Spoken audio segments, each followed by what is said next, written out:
والمضرات والسيئات والمنكرات وأن الله تعالى يفرج الهم عن المهمومين وينفذ الكرب عن المكروبين ويزين عن المدينين ويرحم موتنا وموتى المسلمين وإلى حضرة النبي محمد صلى الله عليه وسلم بحرمة الفاتحة.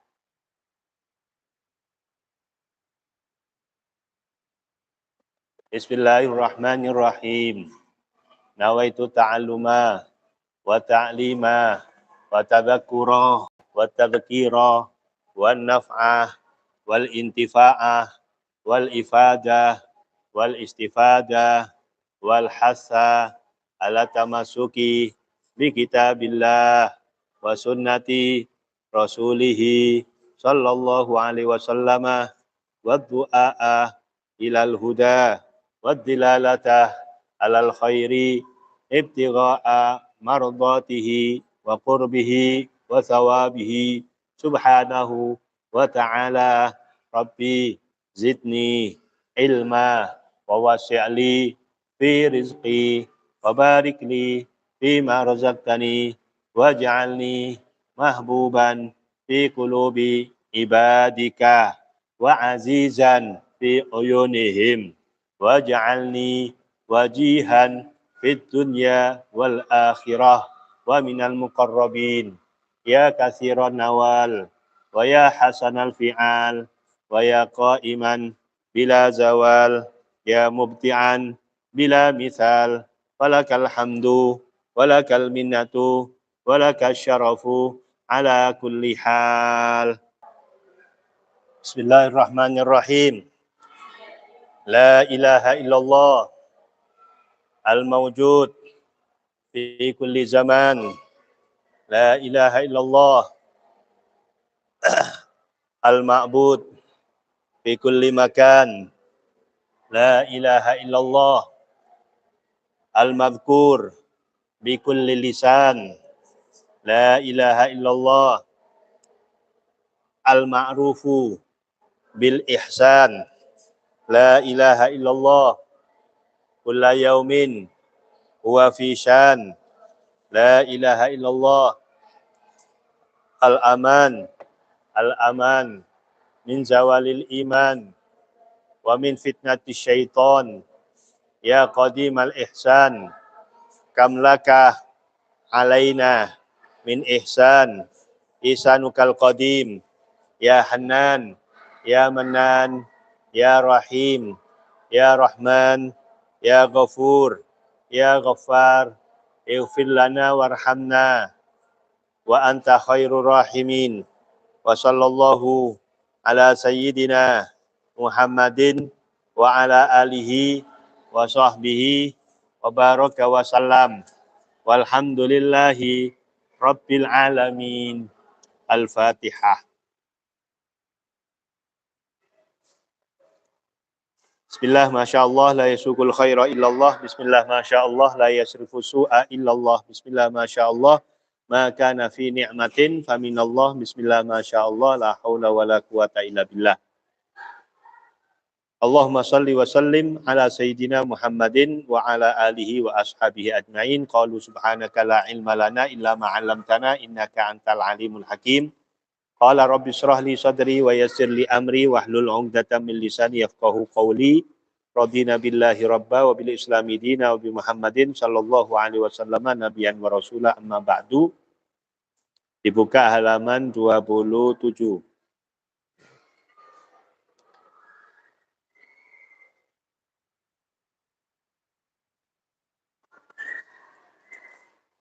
Qala al-muallifu rahimahullah wa qala al-muallifu hafizahullah wa nafa'ana bihi wa bi ulumihi fid dharain amin.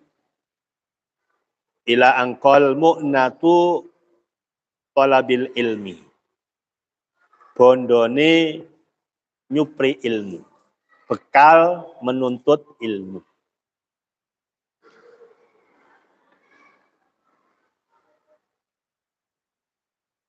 Sebagaimana kita pahami bahwa menuntut ilmu adalah bagian daripada jihad, bagian daripada perjuangan di dalam Islam, yang tentunya setiap perjuangan membutuhkan bekal. Begitu pula dengan menuntut ilmu, perlu adanya bekal. Nah, pada pembahasan siang kali ini, kita memasuki bab mu'natu thalabil ilmi, bekal sangune luru ilmu. Qila li Abdillah ibn Abbas radhiyallahu anhu bima adrat tal ilmah. Qila dan takoake, ditanyakan. Li Abdillah ibn Abbas,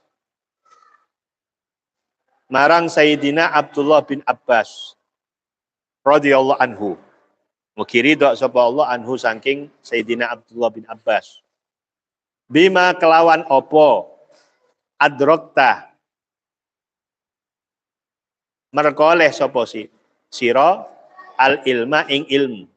Satu kali Sayyidina Abdullah bin Abbas ditanyakan oleh seseorang santri beliau atau jamaah beliau, bagaimana Anda bisa memiliki ilmu, tips-tips apa yang menjadikan Anda itu seorang yang alamah, seorang yang sangat alim.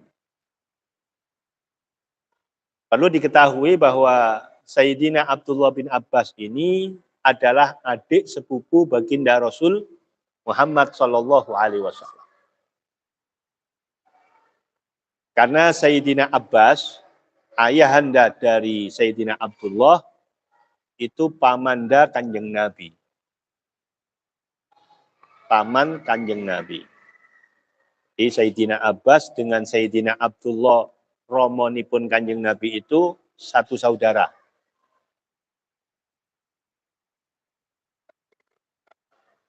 Beliau terkenal sebagai pemuda yang memiliki ilmu di atas rata-rata. Dan kebetulan sekali, di kalangan para sahabat, itu ada sahabat-sahabat muda yang namanya sama, keilmuannya di atas rata-rata. Namanya sama-sama Abdullah. Hingga pada waktu itu terkenal dengan kelompok komunitas ini dengan sebutan Abadilah. Abadilah. Jadi kalau nama-nama yang sama ini berkumpul dalam satu komunitas disebut dengan Abadilah. Abadilah itu apa? Kumpulan dari orang-orang yang bernama Abdullah. Dan semuanya alim-alim. Siapa saja di antaranya? Yang pertama Sayyidina Abdullah bin Abbas. Sayyidina Abdullah bin Abbas. Atau yang sering kali kita dengarkan atau kita lihat tulisan dengan Ibnu Abbas. Jadi kalau ada istilah Ibnu Abbas, nama Ibnu Abbas yaitu Sayyidina Abdullah bin Abbas.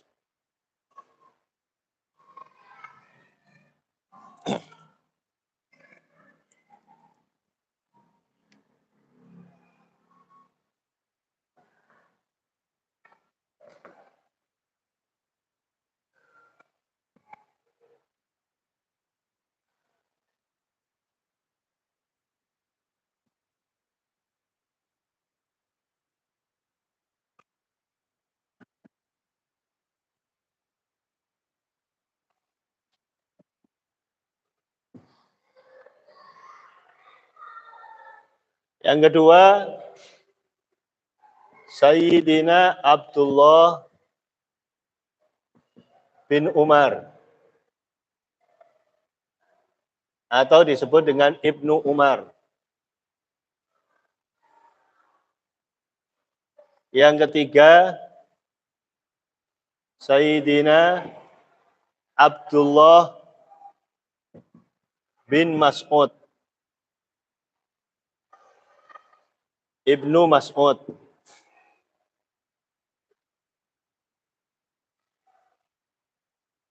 Yang keempat, Sayyiduna Abdullah bin Amr bin As atau Ibnu Amr bin As. Ibnu Amr.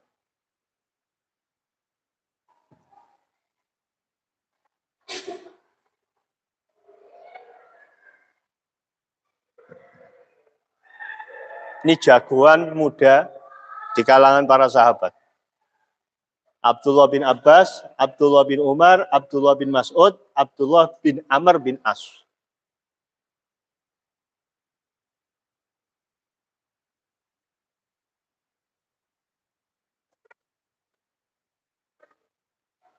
Sama-sama perawi hadis, sama-sama muhaddisin.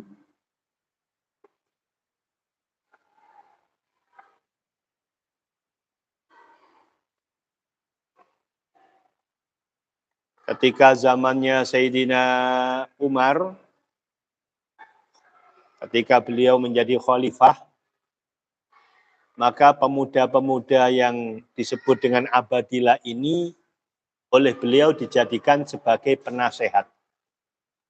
Anak-anak muda, tapi karena ilmunya di atas rata-rata,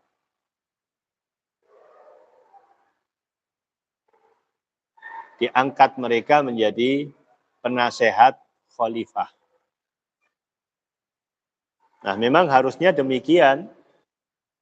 Kita itu jangan hanya sekedar melihat fisik, jangan hanya sekedar melihat usia, tapi yang dilihat adalah kapasitas ilmu. Bagaimana para sahabat lakukan. Senior-senior para sahabat itu melakukan hal tersebut. Penasehat tidak harus tua, tapi yang kapabilitas daripada keilmuannya dapat dipertaruhkan, dapat menjawab problematika umat. Ini yang penting.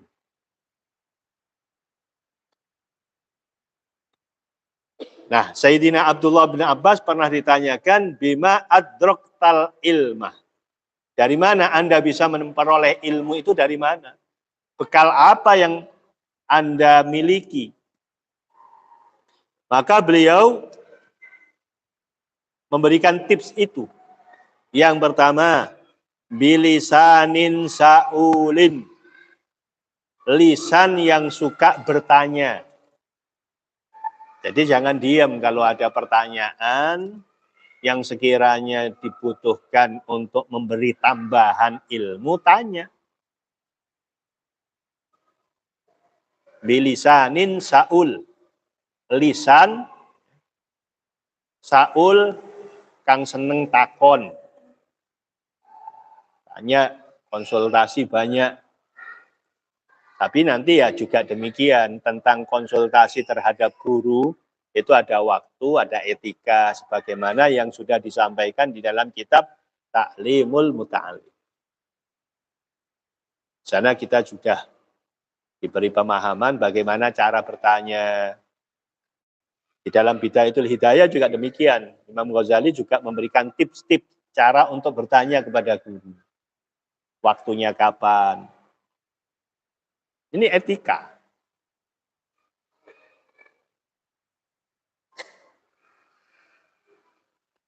Dan etika itu bisa diterapkan. Meskipun dalam kondisi sosial seperti saat ini, etika-etika bertanya, etika-etika bertamu, etika-etika mengundang. Misalnya jenengan mau mengirim undangan, mau datang sendiri ya. Kalau mau datang sendiri atau akan mengirimkan undangan kepada siapapun, tidak harus guru, lebih utamanya kepada guru. Pada tetangga atau apa, jangan di waktu-waktu orang istirahat. Jam luru awan, ketok-ketok pintu, dot, dot, dot, dot, dot. Sing diterno cuma undangan, orangnya lagi tidur. Kenapa enggak nanti sore? Begitu. Itulah akhlak. Al-akhlak qablal ilmi. Sayyidul Walid Said Muhammad bin Alawi al-Maliki mengatakan akhlak itu sebelum ilmu. Bilisanin sa'ul, lisan yang suka bertanya. Kemudian yang kedua, wa qalbin akul, hati yang cerah. Akul yang dimaksud di sini adalah hati yang cerdas, hati yang tajam, akul. Gampang bisa menerima ilmu. Itu namanya qalbun akul. Hati kang cerdas, enggak bebel.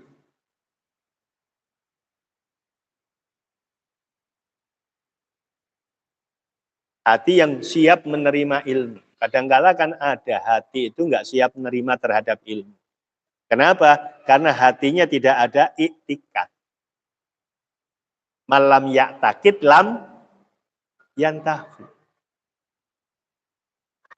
Jadi sebetulnya proses untuk mencari ilmu yang penting untuk kita jadikan bekal, salah satu di antaranya mengiktikati atau meyakini guru yang kita akan ambil ilmunya itu adalah guru yang terbaik bagi kita. Ya, tepat meguru sampean wis aja duwe pikiran liya-liya, di pikiran liya-liya yuk. Di antaranya nggak mantep sama gurunya. Kita harus punya kemantapan kepada guru itu. Sebab itu apa? Inti daripada manfaatnya ilmu kita itu sendiri. Sampean nggak mantep nang gurune wis ta lah. Aja meneh mek guru kerucuk-kerucuk. Aja meneh cuma guru Yasira.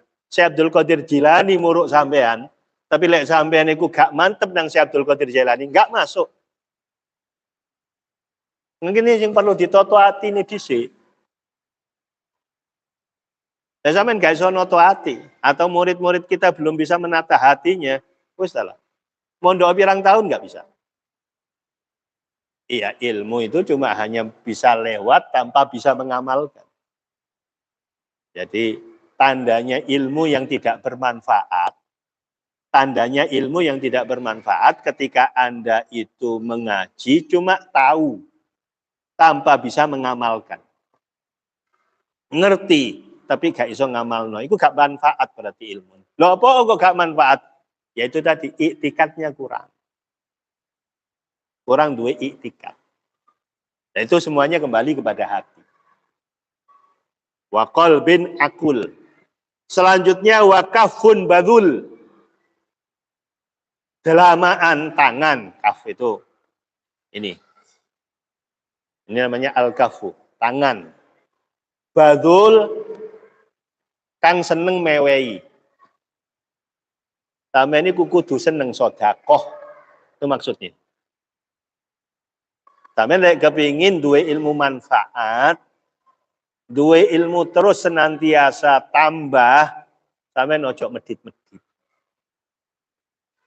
Sing iso ngekei wong liya.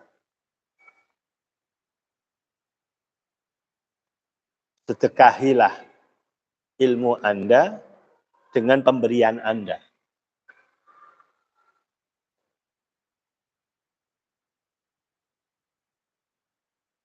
Ingat ceritanya Al-Imam Abu Zakaria. Siapa itu? Imam Nawawi. Ya kan? Imam Nawawi itu setiap kali beliau akan menuntut ilmu, berangkat ke rumah gurunya, beliau senantiasa membawa bekal untuk disedekahkan di jalan. Imam Nawawi. Nggak ada uang, makanan. Jadi kalau hari ini kalau kita nggak ada uang, mungkin roti, permen, apa gitu ya. Yang penting ada yang kita berikan ketika kita di perjalanan. Nah uniknya ini, niatnya Imam Nawawi di dalam bersedekah, niatnya bukan lagi ingin bermanfaat ilmunya, tidak. tapi dijukuk tutuk jeroani langsung. Apa itu? Beliau berniat sedekah, aku berniat sedekah dengan niatan mudah-mudahan aku tidak bisa melihat kekurangan guruku. Masya Allah. Sodako kepingin gak ketok cirine guru. Guru itu lah ya menungso. Untuk malaikat. Ya tentunya kadang-kadang kita itu punya perasaan sih gak cocok dengan kelakuannya guru. Paham Mbak? Ngerti nggih? Lho sampean kula kalian sampean itu tadi kembali kepada permasalahan tadi. Kenapa? Lek wis ketok kurangi guru, kadang-kala ngurangi iktikat. Nah salahnya di situ. Lek wis ngurangi iktikat, ngurangi keberkahan. Itu masalahnya. Jadi beliau itu berani untuk mengeluarkan uang, mengeluarkan pembiayaan bukan untuk bermanfaat ilmu. Aku cek oleh manfaat enggak. Tapi melewati cara lain. Aku muga-muga mbek Gusti Allah gak diketokno kekurangane guru. Ya, mungkin bisa dari cara penyampaiannya, mungkin bisa jadi dari akhlaknya, pembicaraannya, atau mungkin ilmunya. Sing menurut sampean waya iku lak diwaca fathah, kok diwaca dhamma. Lha iku lak gak keliru guruku. Ngono. Jangan-jangan guruku iki gak ngerti nahwu. Nah iku lak ngurangi nang pikir. Lah dari Imam Nawawi, aku muga-muga dengan sedekah ini aku gak ketok. Engko lek sampai ketok ngurangi nang atiku. Lek wis ngurangi cintaku nang guruku, ngurangi iktikadku nang guruku, sing rugi aku dhewe. Ilmune gak manfaat. Makanya dia bersedekah. As-shadaqatu tadfa'ul bala. Sedekah itu intinya menghalau bala. Nah, salah satu bala itu apa? Ilmu gak manfaat. Ilmu sing gak manfaat itu bala yang paling gede. Nek ana wong ngaji gak duwe ilmu manfaat iku balak sing paling gede. Makanya disodakoi.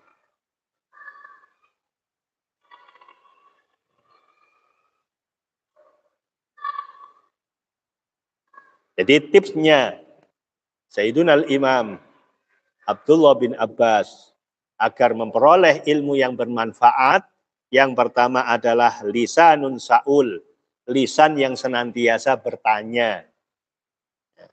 Malu bertanya, sesat di jalan. Jadi kalau ada permasalahan dikonsultasikan, biar clear permasalahannya.